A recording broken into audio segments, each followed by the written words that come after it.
Por quase 9 décadas, a Volkswagen tem sido mais do que apenas uma montadora na Alemanha.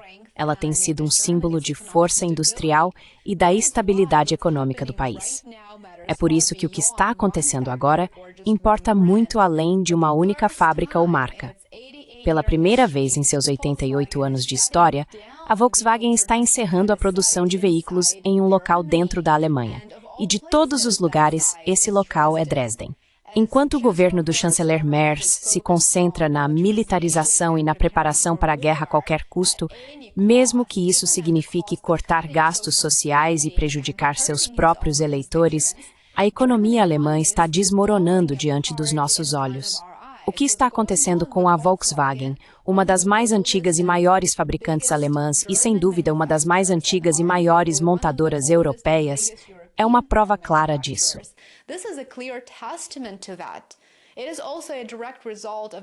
Isso também é resultado direto do aumento dos custos de energia depois que a UEMERA, de forma voluntária, e talvez até com certo entusiasmo, se desligou dos recursos energéticos russos. À medida que a economia alemã entra em declínio e o governo do chanceler Merz atinge mais um recorde negativo em índices de aprovação, agora em históricos de 1%, Merz redobrou seu apoio a Zelensky e a necessidade de se preparar para um conflito iminente com a Rússia. Ao mesmo tempo, a maior e mais antiga empresa da Alemanha enfrenta uma situação cada vez mais crítica. No papel, Dresden pode parecer pequena em comparação com os gigantes industriais da Volkswagen, como Wolfsburg, mas simbolicamente isso é muito significativo. A produção em Dresden será interrompida em meados de dezembro.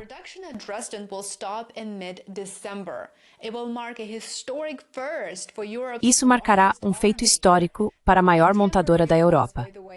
Não uma pausa temporária, não uma desaceleração, mas o fim definitivo da produção em uma fábrica alemã. Então, por que isso está acontecendo? E o que isso nos diz sobre o rumo da indústria automobilística global? Mais especificamente, sobre o rumo da indústria automobilística alemã. Para entender isso, é preciso observar a pressão que a Volkswagen enfrenta neste momento. A empresa está sendo pressionada de praticamente todos os lados. A demanda na China, que costumava ser uma enorme fonte de lucro para a Alemanha, enfraqueceu significativamente depois que a União Europeia reforçou suas políticas agressivas contra a China e, é claro, sua retórica de desacoplamento do país. A demanda europeia também esfriou, à medida que os consumidores hesitam diante dos altos preços e da incerteza econômica.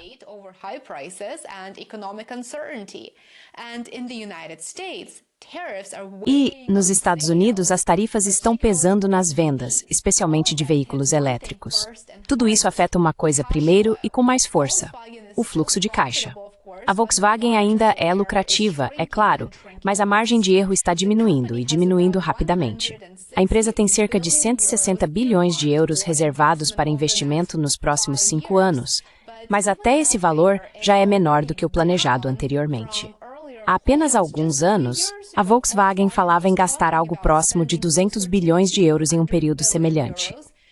O que mudou não foram apenas as condições de mercado, é claro, mas também as premissas. Os veículos elétricos europeus têm sido mais caros do que os chineses. E os consumidores europeus, na verdade, preferem opções mais econômicas vindas da China, o que prejudica as montadoras europeias. Além disso, as montadoras têm a transição rápida para os veículos elétricos.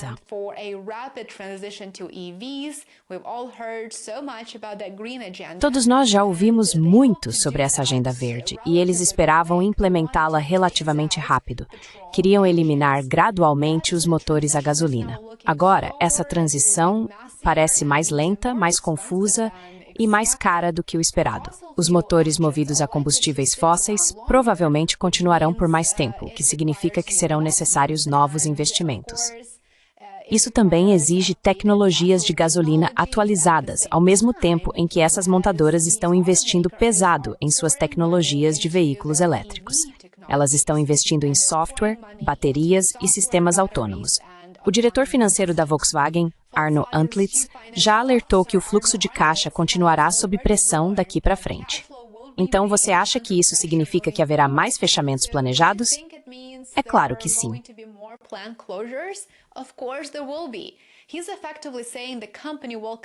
Ele está basicamente dizendo que a empresa continuará reduzindo as despesas operacionais para se manter em atividade, alcançar essa margem de lucro e deixar seus acionistas o mais satisfeitos possível.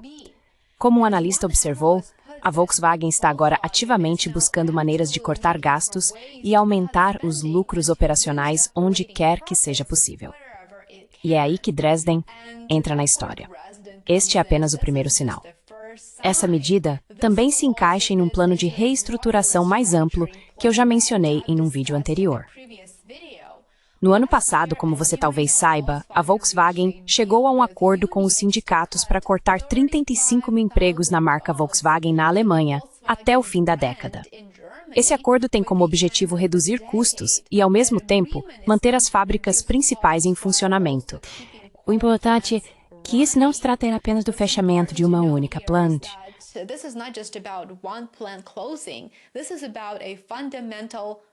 Trata-se de uma recalibração fundamental, por assim dizer, das expectativas e do modelo econômico da Alemanha. A Volkswagen, como muitas montadoras, apostou fortemente nos veículos elétricos. E embora as vendas de elétricos na Europa ainda estejam crescendo, o ritmo é mais lento. Os consumidores europeus muitas vezes preferem as montadoras chinesas porque são mais econômicas. E claro, as vendas e a demanda são extremamente desiguais dentro da própria Europa. Como resultado, a Volkswagen agora está ajustando a produção em outras fábricas alemãs também. Isso não diz respeito apenas a Dresden. Em Zwickau, por exemplo, uma fábrica dedicada exclusivamente a veículos elétricos interrompeu a produção por uma semana em outubro. Em outro local, a planta de Emden, as horas de trabalho dos funcionários foram reduzidas e várias linhas de produção serão paralisadas por vários dias. Essas não são apenas paralisações. Não são situações pontuais.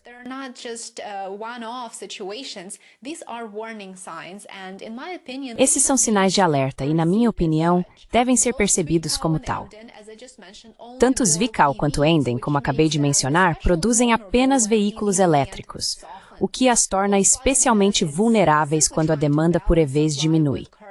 A Volkswagen afirma que está apenas tentando equilibrar a oferta com as condições atuais do mercado, segundo seus comunicados de imprensa e reportagens, e dizem que querem evitar o acúmulo de estoque excedente.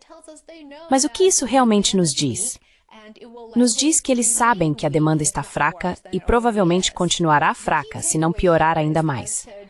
A principal conclusão aqui é que a indústria automobilística alemã se sentiu quase intocável por décadas. E na Alemanha, isso é a base da economia.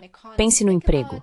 Pense nos gastos sociais que serão necessários para cobrir o desemprego e outros benefícios à medida que o desemprego aumenta.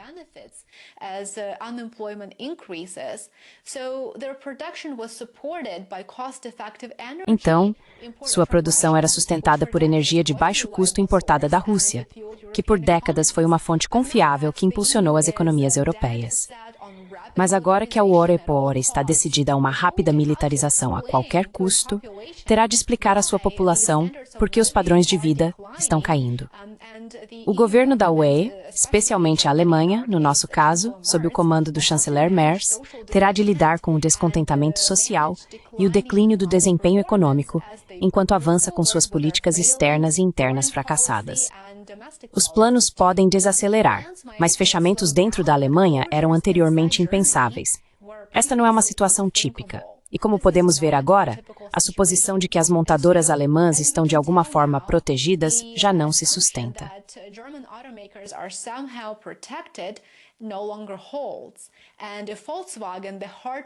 E se a Volkswagen, o coração da economia e da indústria da Alemanha, está disposta a interromper a produção em casa, reduzir as horas de trabalho dos funcionários e fazer o que for necessário para diminuir as despesas operacionais, isso levanta uma questão maior. Quem será o próximo? E até que ponto a indústria está realmente preparada para mais mudanças? Quero saber sua opinião sobre esse assunto. Se você está na Alemanha, comente abaixo e conte o que vê, o que ouve, o que vivencia. Adoraríamos ouvir você. Muito obrigado por assistir, como sempre. Obrigado pelo seu apoio. Eu realmente aprecio cada um de vocês que se tornou assinante pago. Obrigado também pelo apoio aqui no YouTube, Substack e Patreon. Eu realmente valorizo cada um de vocês. Nos vemos aqui novamente amanhã. Tenha um ótimo resto de dia. Cuide-se. Have a great rest of your day. Take care.